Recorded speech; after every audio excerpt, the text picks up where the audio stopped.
নমস্কার বন্ধুরা, ট্যাডিস্বাদ ভেজে আপনাদের স্বাগত জানাই। আর আজকে আমরা বানাবো পশ্চিমবঙ্গের, মানে পশ্চিমবঙ্গ নয় বলতে পারেন, এটা একটা বিশাল জনপ্রিয় রেসিপি মানে গোটা ভারতবর্ষে। সেটা হলো কলকাতার রসগোল্লা। তো আপনারাও হয়তো আগে ইউটিউব দেখে বা অনেক কিছু থেকে ট্রাই করেছেন, কিন্তু ঠিকঠাক পারফেক্ট হয় নাই। তো আজকে আমি গ্যারেন্টি দিচ্ছি পারফেক্ট হবে। আজকে এই কাকুকে নিয়ে এসেছি। এই কাকুর সুখবাজারে আমাদের এখানেই মিষ্টির দোকান আছে, খুব চালু দোকান। তো এই কাকু আজকে আমাদের রসগোল্লা বানিয়ে দেখাবে। তো আপনারা দেখতে থাকুন, আর ভালো লাগলে অবশ্যই চ্যানেলটিকে সাবস্ক্রাইব করবেন আর পাশে থাকবেন। আর এই রসগোল্লাটা বানানোর জন্য আমরা ছানা কিনে এনেছি। তো আপনারাও ছানা কিনে আনবেন, বা চাইলে দুধ ফুটিয়ে কাগজি লেবু বা ভিনেগার দিয়েও ছানা করতে পারেন, কিন্তু ঘোষের কাছ থেকে কিনে নেবেন, ভালো হবে। তো আমরা তাই করেছি, ঘোষের কাছ থেকে কিনে নিয়েছি। তো এখন ছানাটাকে জাগ দেবো, দেখো। তো এখন ছানাতে যে জলটা থাকে সেই জলটাকে ঝরানো হবে। তো এটা আপনারা ঝুলিয়েও জলটা ঝরাতে পারেন, বা কোনো কিছু চাপা দিয়ে। তো আমরা আপাতত এখন ঝুলিয়ে দিচ্ছি।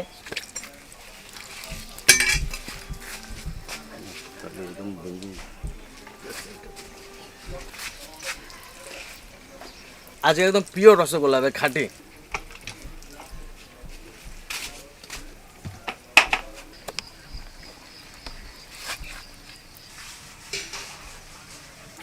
যদি দুর্গাপুর সাইডে কোথাও কাজ থাকে আর কি, ফোন নম্বর আমার দিয়ে দেবে, আমি ফোন নম্বর দিচ্ছি, যে এই ফোন নম্বরে যোগাযোগ করো, কিংবা তোমাদের সঙ্গে যোগাযোগ করলেও অসুবিধা নেই। তোমার নাম্বার দিয়ে দিচ্ছি। বেশ, ঠিক আছে। তো বন্ধুরা, আপনারা যদি কোনো বিয়েতে বা কোনো অনুষ্ঠানে কোনো কিছু যদি রসগোল্লা বানাতে চান, যে কোনো তাহলে রসগোল্লা, সন্দেশ, বা যে কোনো ধরনের মিষ্টি, সিঙ্গারা টেঙ্গারা সব কিছু, তো সব কাকুর সঙ্গে কন্ট্যাক্ট করবেন, আমি ডিসক্রিপশনে নাম্বার দিয়ে দেবো। তো এটা পাথরটা চাপা দেওয়া হলো যাতে ছানার জলটা ঝরে যায়, যেন একটু জল না থাকে। আর কিছু চাপা দেবো নাকি? আরেকটু রয়ে দিয়ে দাও। বিশাল জোরে হাওয়া দিচ্ছে ঝড়ের মতন, আর এদিকে মেঘে করেছে, তো বৃষ্টি চলে আসতে পারে। তো তাড়াতাড়ি রসগোল্লাগুলো বানিয়ে নিই, তো অনেকটা বানাতে হবে। আর ছানার জল ঝরানো হয়ে গেছে, এবার শুরু করে দেবো কাজ।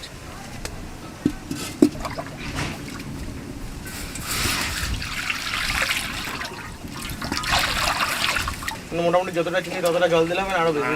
একটু বেশি দিতে হবে, প্রথমে বেশি দিলে হবে না, প্রথমে একটু কম করে দিতে হবে, নিয়ে চিনিটা গলিয়ে দিতে হবে, নিয়ে গলিয়ে নেওয়ার পর ওকে পরে জল দিতে হবে। মানে প্রথমে সমান সমান দিলেই হবে? প্রথম সমান সমান দিলেই হবে। তো এছাড়া ওই রসটা, জলটা যদি বেশি হয়ে যায়, রসটা ফিল্টার হবে না।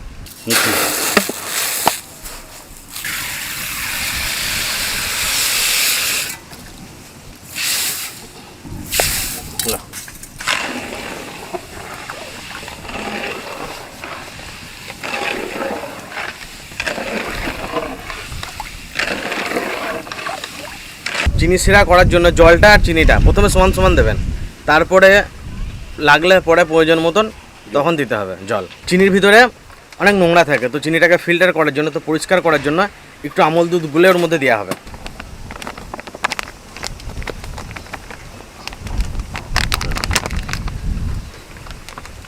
এই যে চিনির উপরে যে নোংরাটা দেখছেন, আমল দুধ দিলে পরে নোংরাটা পরিষ্কার হয়ে যাবে।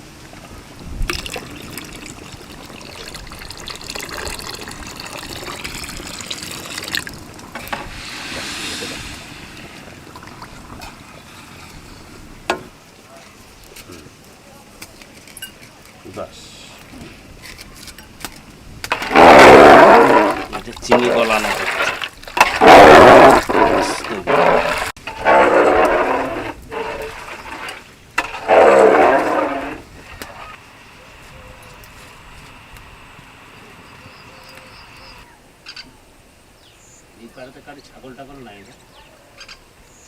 গাছটাকে পরিষ্কার করে নিচ্ছি, চিনির রসটাকে পরিষ্কার করে নিচ্ছি, গাছটাকে তুলে দিচ্ছি। জল দাও একটু, দাও মধ্যে, জলটা মধ্যে আন দেবে, গাছটাকে ঢেল দাও, সব ঢেল দাও, বাস।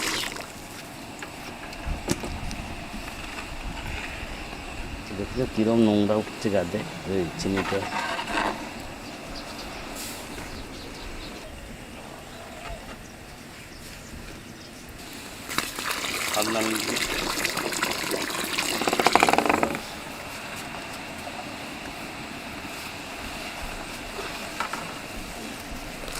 চিনি দিচ্ছে একটু ডাস্টটা ভালো হওয়ার জন্য। তো এটা আমি আজকে শিখলাম, এটা হচ্ছে এলাচের বীজ আর চিনি। আমি জানতাম যে এলাচের খোসাটা দেয়, কিন্তু আজকে দেখলাম যে এলাচের বীজ। তো এই কাকুর কাছে আজকে আমি অনেক কিছু শিখছি। আর এটা এর সঙ্গে কিছু চিনি মেশালো যাতে ডাস্টটা খুব ভালো হয়, গুঁড়োটা। তো অনেক ট্রিক আছে ছোটো ছোটো, তো পুরো ভিডিওটা দেখুন, একদম স্কিপ করবেন না। তো আশা করি মানে গ্যারেন্টি আপনারা বাড়িতে বানাতে পারবেন। আর মানে ভাবা যায় দেখুন যে একটা চিনি থেকে কত নোংরা বেরোলো, মানে এটা ভাবাই যায় না যে একটা চিনি থেকে এত নোংরা বেরোতে পারে। বন্ধুরা এখানে আরেকটা ট্রিক আছে, দেখুন যেখানে ফুটছে আর কি, যেখানে মানে বুটবুটে উঠছে জলটা ওইখানেই দিতে হবে মাঝে, যাদের উপর দিলে হবে না, তো পরিষ্কার।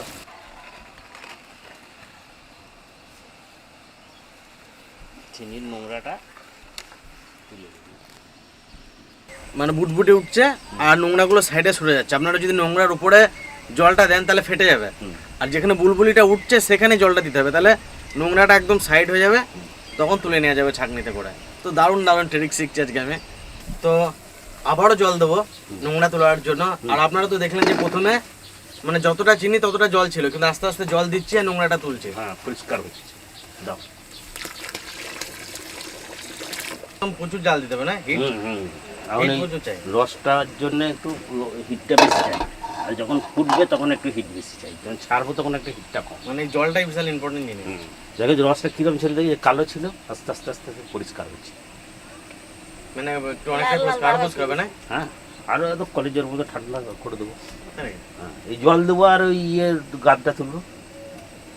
মানে জলটা কি করছে, জলটাকে ও ফিল্টার বানিয়ে নিয়ে আসছে, আর ওই ভেতরে যে দুধটা আছে ধরো ও ময়লাটাকে কাটিয়ে নিলে একদম।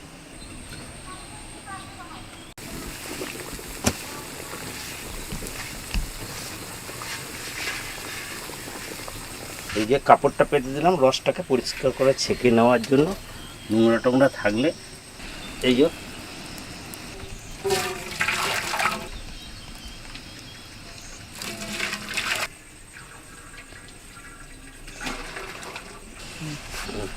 রসটা ছেঁকে নিলাম।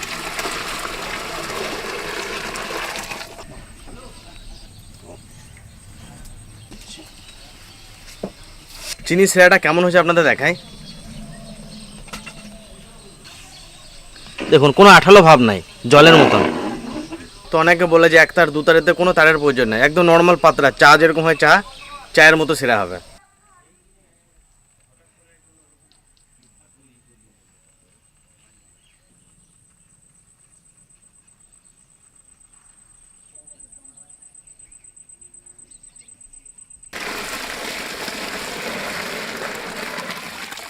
এই যে রসটা বানালাম এটাতে আমরা রসগোল্লাটাকে ভিজিয়ে রাখবো, আর এখন যে রসটা বানাচ্ছি এটাতে রসগোল্লাটা আর কি ফুটবে, মানে যেটাতে রসগোল্লাটা ভাজা হবে, তৈরি হবে।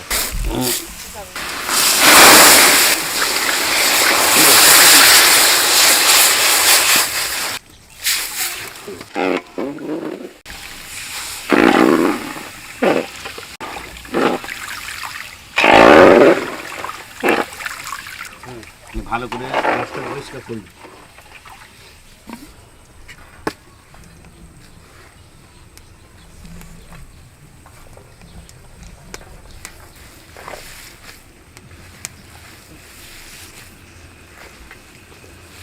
তো এইখানেও জলের মধ্যে দুধ মিশিয়ে নিয়েছি, আমল দুধ।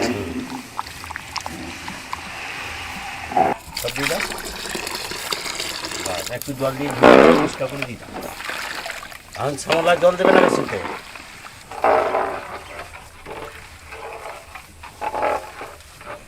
চিটটা হবে না, শুকিয়ে গেলে সন্দেশে কামিয়ে গেল। রসগোল্লার জন্য একটু ভিজে ভিজে রাখতে হয়। আর এটাকে মোলাম করে নিচ্ছি, গুটিটা যেটা ছানার মধ্যে সেটা গুটিটাকে ভেঙে দিচ্ছি।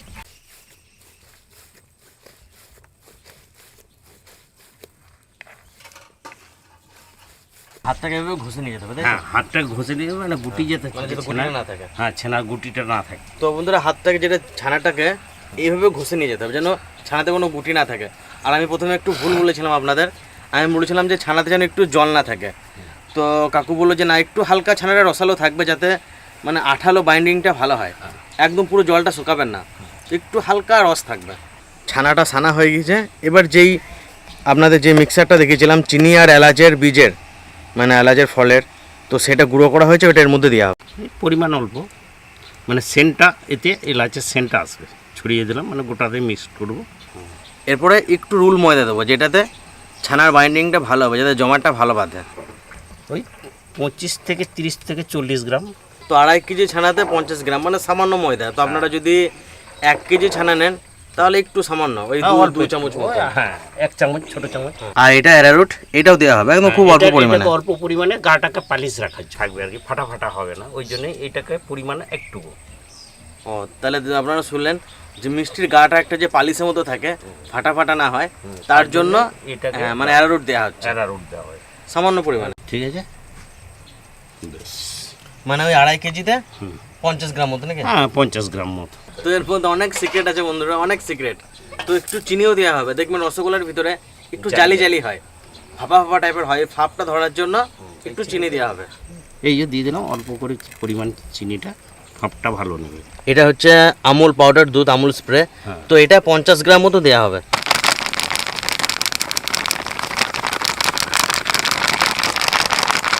মিক্সড করবো এটা। আর কিছু যাবে না, তাই তো? না আর কিছু নাই, ওটা হয়ে গেছে। যা দেবো পরিষ্কার না হলে একটু দুধ দিয়ে দেবে।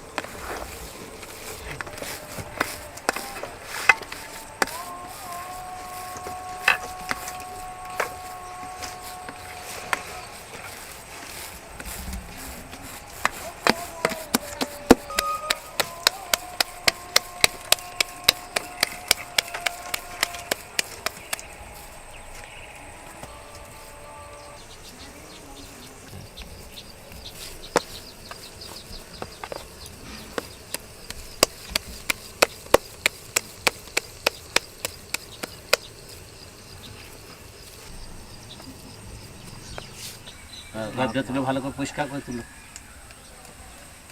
এটাতে কিন্তু জল দেবে না, বুঝলে, একটু গাড়িয়ে করো।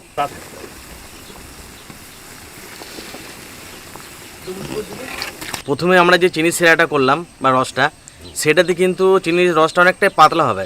আর এখন যেটাতে আর কি রসগোল্লাটা ভাজা হবে, সেটা সেদ্ধ করা হবে। একটু মোটা হবে। সেই চিনির সিরাটা একটু মোটা হবে, এটাতে বেশি জল মেশানো যাবে না। আর আপনাদের সব সিক্রেট বলে দিচ্ছি রসগোল্লা বানানোর, এগুলো কেউ বলে না। একটা দোকানদার, মিষ্টি দোকানদাররা কখনোই সিক্রেট বলে না। তো অনেকে চেষ্টা করে জানার, সেভাবে করে। তো এই কাকু আপনাদের সব কিছু বলে দিল। আশা করি এবার আপনারা বাড়িতে বানাতে পারবেন। আর যদি আপনাদের রসগোল্লার প্রয়োজন হয় বা কারিগরের প্রয়োজন হয়, তো কাকুর সঙ্গে কন্ট্যাক্ট করবেন। এই যে নাম্বারটা লেখা উঠছে, তো এখানে আপনারা যোগাযোগ করতে পারেন। এর মধ্যে কোনো ভিজাল নাই, জানো তো। অন্য কোনো মিষ্টিতে ভিজাল দেওয়া যাবে, কিন্তু এতে কোনো ভিজাল নেই। পিওর জিনিস, এটা খাওয়া কোনো ক্ষতি নেই। না, মানুষ দেখো বাজারে সুগার হলেও কি হয়, বাজারে যে চাটে মিষ্টি খায়, রসগোল্লা খায়। এই টুলটা হ্যাঁ দেখে নিচ্ছি, ছাড়া যাবে। দাও দাও। বাস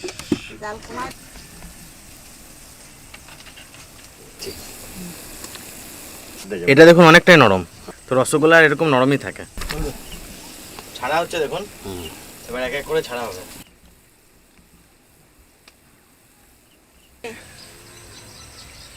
আর মধ্যেখানে ছাড়তে হবে, যাতে কারোর গায়ে কেউ না লাগে।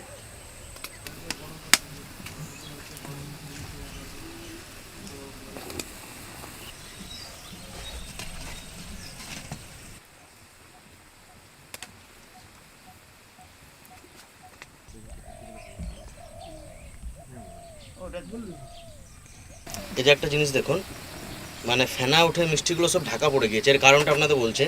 100 গ্রাম মতন ময়দা, রুল ময়দা জলেগুলোর মধ্যে দেওয়া হয়েছে, এটাকে বলে মেঠো করা। এইটা প্রথমবার যদি মিষ্টি করা হয় তখন এটা দেওয়া হয়। মানে একটু ময়দা জলে গুলে, তো আপনারা পরিমাণ মতন দেবেন যতটা বানাবেন। তো একটু ময়দা জলে গুলে এই যখন রসগোল্লা ছাড়বেন তার একটু পরে দিয়ে দেবেন, তাহলে কী হবে, ফেনার মতো উঠে রসগোল্লাগুলো ঢাকা পড়ে যাবে। এতে রসগোল্লাটা অনেক ভালো হবে। আর যারা সেকেন্ড টাইম করে তাদের এটা দিতে হয় না। যদি এই সাথেই করা হয় মিষ্টি, তার দিতে হবে না। যারা প্রথমবার করে তাদেরকে এটা দিতে হয় দোকানে। তো বলছি এরপরে যদি আমি এটা তারপরে আর মিষ্টি করতে পারবো সেটা? মিষ্টিটা তখন ওই ছেঁকে পরিষ্কার করতে হবে রসটাকে।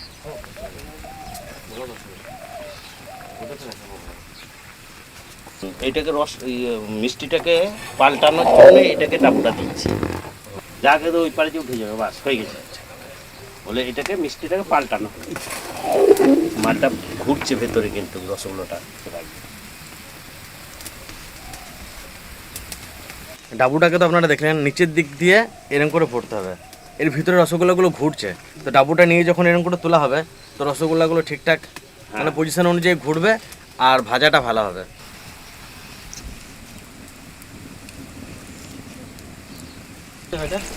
সেদ্ধ হয়ে গেছে। রসগোল্লাগুলো কোনটুকু ছিল আর ফুলে কতটুকু হলো দেখুন। তো তো আমাদের একটা ব্যাচ রেডি, এই ব্যাচটা নামিয়ে দেবো এবার।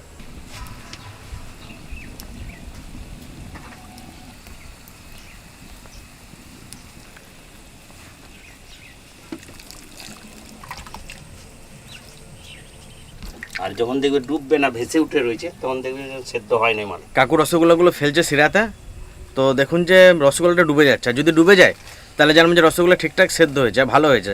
আর যদি না ডুবে তাহলে জানবেন যে আরও রসগোল্লাটাকে ভাজতে হবে, আর একটু সেদ্ধ আরো হবে। সেদ্ধ করে।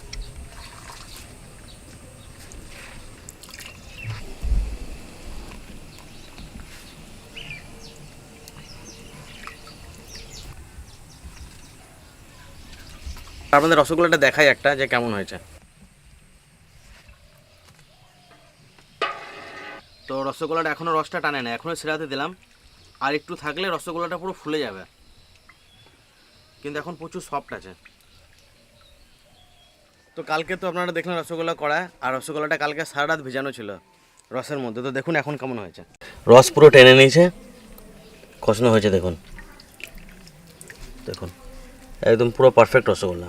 তো এইভাবে ট্রাই করবেন। তো আপনাদেরকে তো কারিগর দিয়ে দেখালাম রসগোল্লা বানানো কীভাবে অ্যাকচুয়ালি দোকানে বানায়, তো অবশ্যই ট্রাই করবেন। তো এখন আমাদের প্যাকেজিং শুরু হয়ে যাবে। আজকে টিফিনে আছে কলা, স্লাইস রুটি। তো এগুলো টিফিন করে আমরা যেখানে যাওয়ার সেখানে এগুলো টিফিন হয়ে গেলে তারপর কোনো একটা গ্রামে যে আমরা এই খাবারটা পরিবেশন করব। তো দেখতে থাকুন, সাথে থাকুন।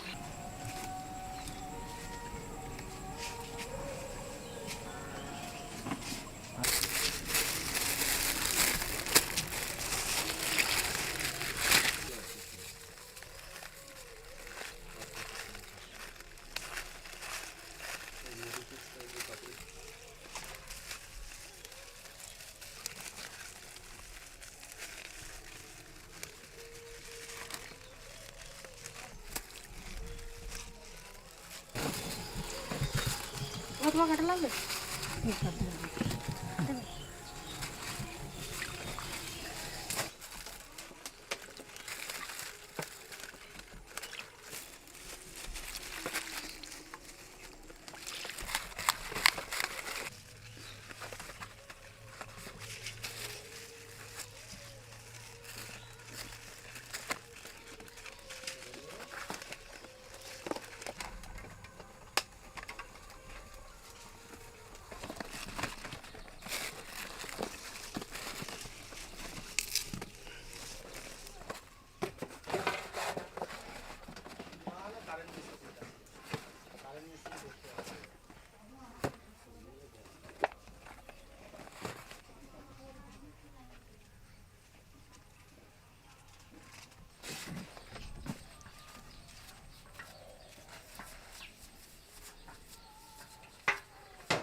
শরীর খারাপ নাকি? ডাক্তার দেখালেন? আচ্ছা বেশ।